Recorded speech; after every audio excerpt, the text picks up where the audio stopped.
Well, I'm going to skip to the end and say thank you.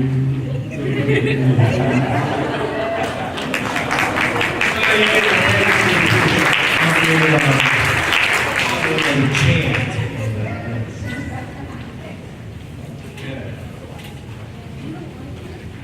Now we have a treat. Where's our music, folks? And we have a special accompanist tonight, who I've said his name so many times. I'm just going to let him come up and let him. When he's supposed to be. All right. Our special singer, our special instrumentalist is now approaching.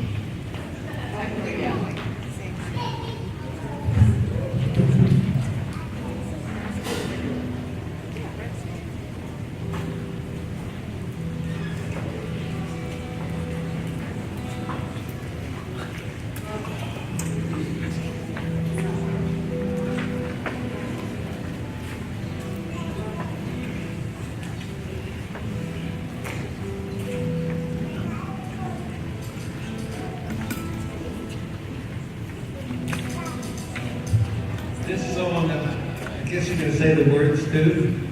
Someone? Yes, so Okay.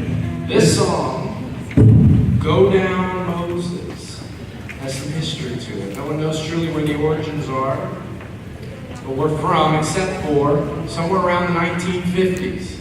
This was one of the songs, one of the two, that made the Underground Railroad. The slaves that were leaving Maryland, freedom.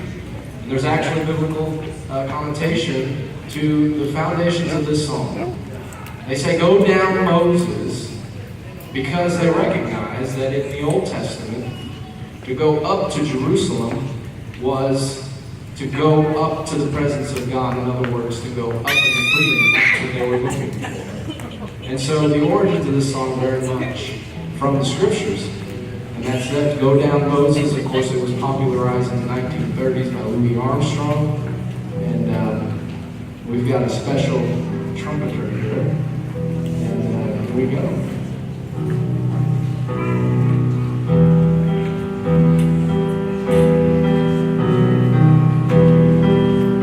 So when we get to the Let My People Go part, everybody knows that one, right? Okay, so when we get there, we're going to have crowd participation, okay? Deal? When Israel was in Egypt's land, let my people go. Oppressed so hard they could not stand, let my people go. So the Lord said, go down, Moses, way down in Egypt's land. Tell old Pharaoh, let my people go.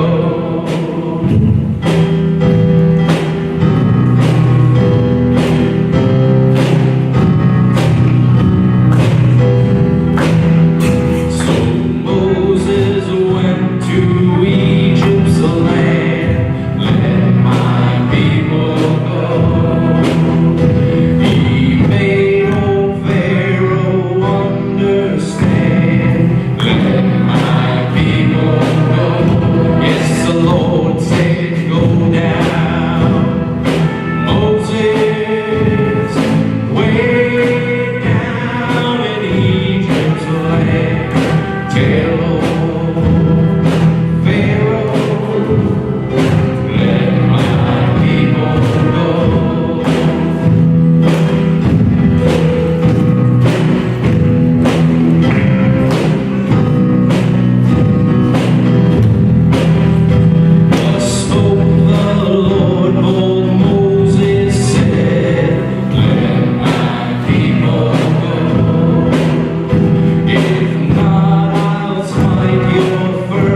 have a special treat for you.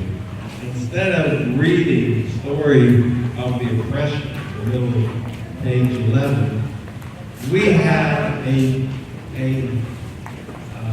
not demonstration, we have a production of this particular part of the story of the Exodus. I'll let Brian say the rest.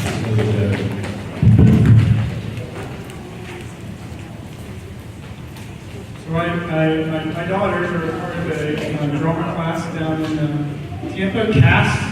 A number of the girls in here, and Sarah's in here. A great Christian organization, and they put in place throughout the year. And so I challenged my daughters, Katie and Julie, to kind of put together a play for you all tonight.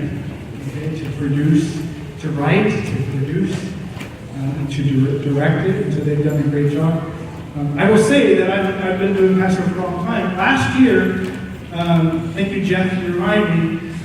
Last year, through the telling, when you read through the telling, there's a command to tell about the story, right? Who's the command to? Jeff? The fathers. That's right. That's right. And that hit me last year. Although my kids are going to tell it this year. But you're right, the fathers, right? It's a command from the fathers to tell the story to the children, okay?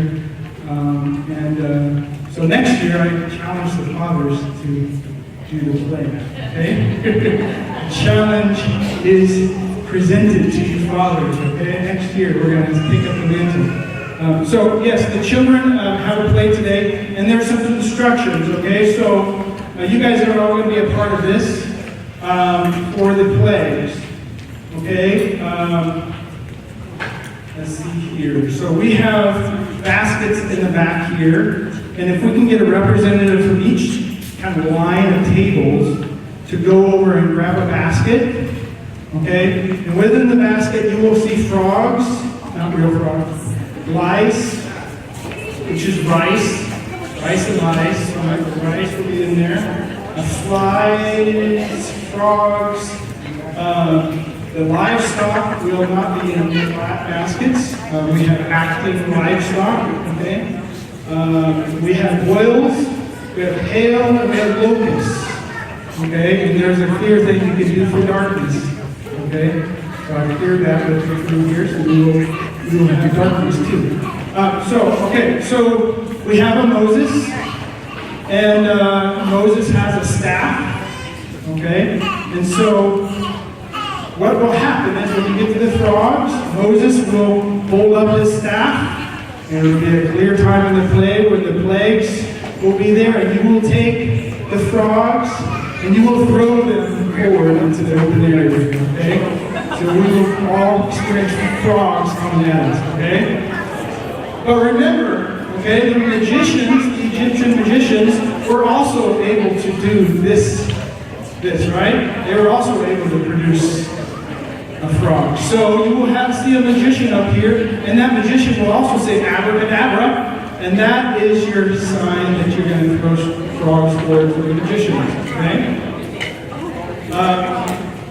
So that, generally speaking, Moses holds up his staff, you're going to throw the frogs, you're going to throw the lice, which is the rice.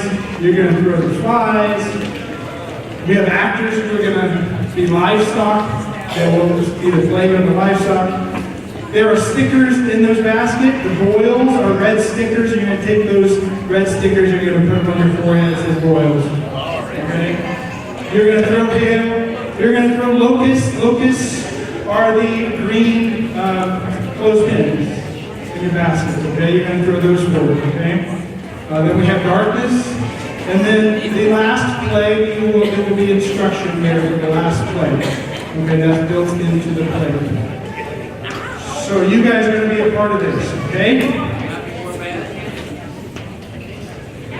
And everybody got a basket? Everybody got a basket?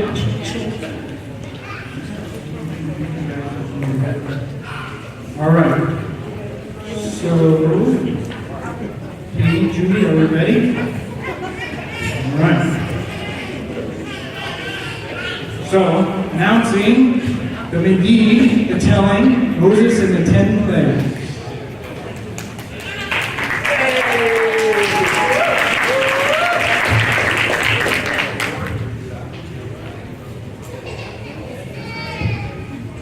Now is the time for the telling of the Passover story. Scripture teaches that during a great famine in the land of Canaan, the sons of Jacob journeyed to Egypt to buy food where they were reunited with their brother Joseph. Because of his influence, they and their families were allowed to live in the plains of Goshen. At first, the house of Israel numbered less than 80 people, but in time their numbers swelled and they became a mighty people. Then there arose a new Pharaoh who did not know Joseph. He saw the might of Israel and feared that the sons of Jacob might join themselves with Egypt's foes in times of war. So he afflicted the Israelites with cruel labor. Taskmasters were placed over the Israelites to force them to make bricks to build Pharaoh's great store of cities. But despite their hardship, they continued to thrive, just as Jehovah had promised. This caused Pharaoh even greater alarm, and he ordered the slaughter of Israel's infant sons. By his command, every male child born to the Hebrews was to be cast into the Nile and drowned. In anguish, the people cried to the God of their fathers, and Jehovah heard their cry. He remembered his covenant and raised up a deliverer, the man Moses, who was an illustration of the Messiah to come. And he sent Moses to Pharaoh's court to declare the commandment of Jehovah. We begin with placement in Midian, where Moses is tending the flocks of Jethro, and the angel of the Lord has appeared to Moses from the midst of a burning bush.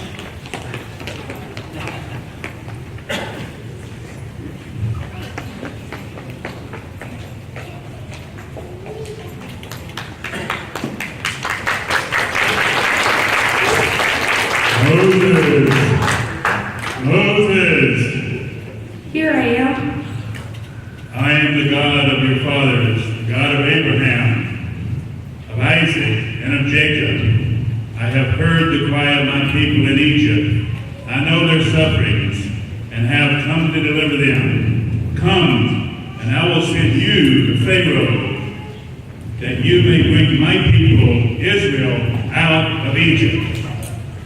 If I come to the people of Israel and say, the God of your fathers has sent me to you, and they ask, what is his name? What shall I say to them? I am who I am. Say to the people of Israel, I am has sent me to you. But I know that the king of Egypt will not let you go unless forced by a mighty hand. So I will stretch out my hand and strike Egypt and all the wonders that I will do. Who am I that I should go to Pharaoh and bring the children out of Egypt? I am not eloquent, but I'm slow of speech and tongue. Who has made man's mouth? Is it not I, the Lord? Now go, and I will be with your mouth and teach you what you shall say. Lord, please send someone else. Okay. Is there not Aaron, your brother? I know he can speak well. You shall speak to him and put the words in his mouth, and he shall speak for you to the people, and he shall be your mouth.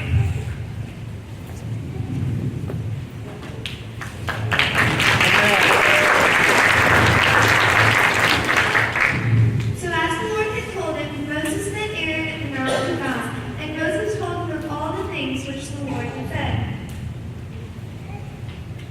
Then they sought an audience with Pharaoh, king of Egypt, to deliver God's message to him.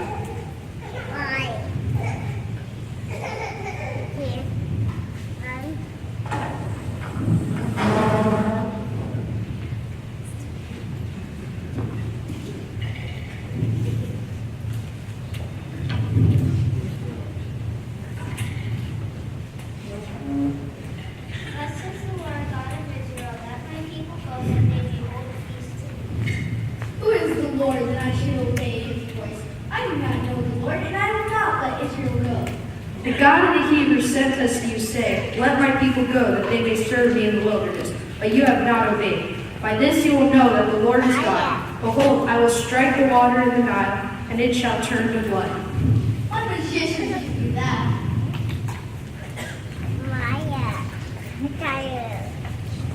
Yeah, that's easy. Maya.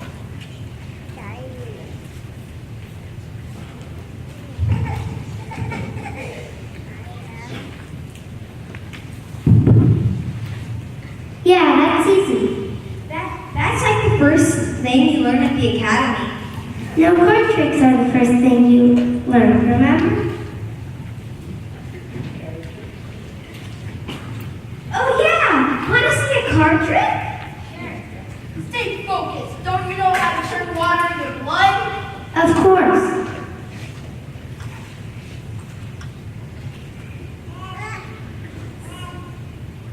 See?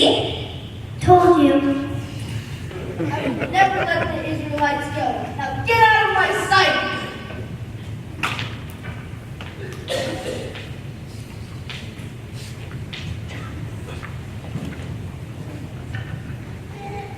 Moses, go and tell Pharaoh, let my people go, that they may serve me.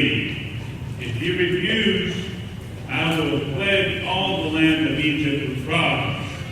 So Moses told Pharaoh the commands of God, but Pharaoh hardened his heart and would not let the children of Israel go. So Moses stretched out his staff, and frogs came up and covered the land.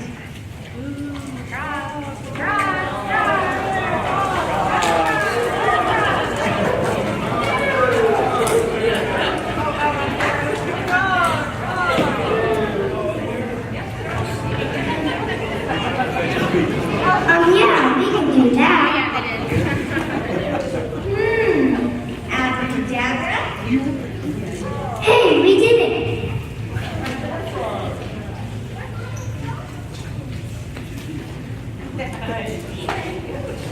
Please plead with your God to take away these terrible frogs, and then I will let you go to sacrifice to him. It will be as you say, so that you will know that there is none like the Lord God. Tomorrow the frogs will leave you and your people, and will only be left in the Nile. So the frogs died out and the land stank. But Pharaoh hardened his heart and would not listen to them as the Lord said. Hey, Moses. Moses, go and say to Aaron, stretch out your staff and strike the dust of the earth, so that it may become lice throughout all the land of Egypt. And he did so. Aaron stretched out his staff, and all the dust became lice in the land of Egypt. We can do that. We can't do that. No one ever taught us how to do that. Truly, this is the favor of God.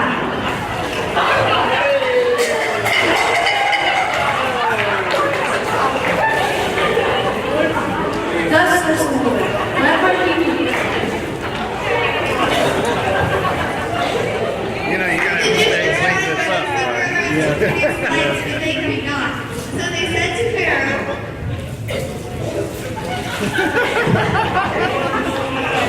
We can't do that. no one ever taught us how to do that.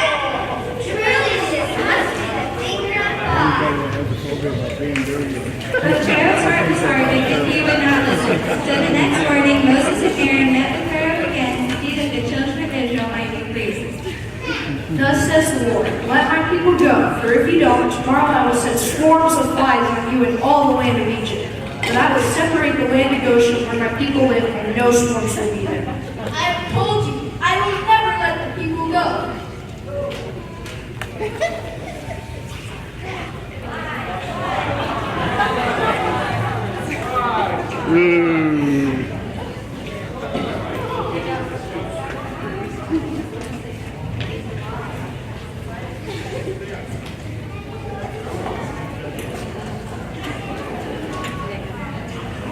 Don't worship and sacrifice to your God within the land. Only plead with him to take away these terrible flies. But the offerings we must sacrifice to the Lord our God are an offense to the Egyptians. If we sacrifice offerings that offend the Egyptians in their own land, won't they stone us? We must go 3 days into the wilderness, as the Lord has commanded. I will let you go to sacrifice in the wilderness, only don't go far. I will plead for you that the swarms may be removed, but do not cheat by refusing to let the people go. So Moses went out from Pharaoh and prayed to the Lord that he would take the flies away. The Lord did as Moses asked and removed the flies from the land of Egypt, and not one remained. But Pharaoh did not keep his word and refused to let the people go.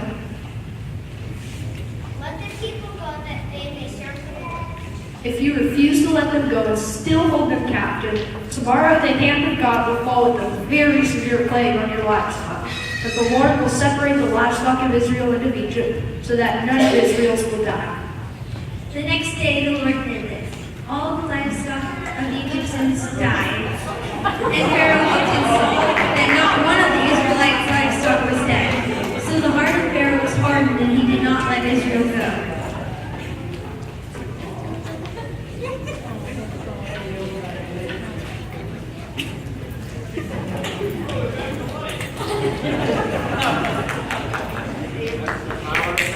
Hey, Moses, Aaron, get over here.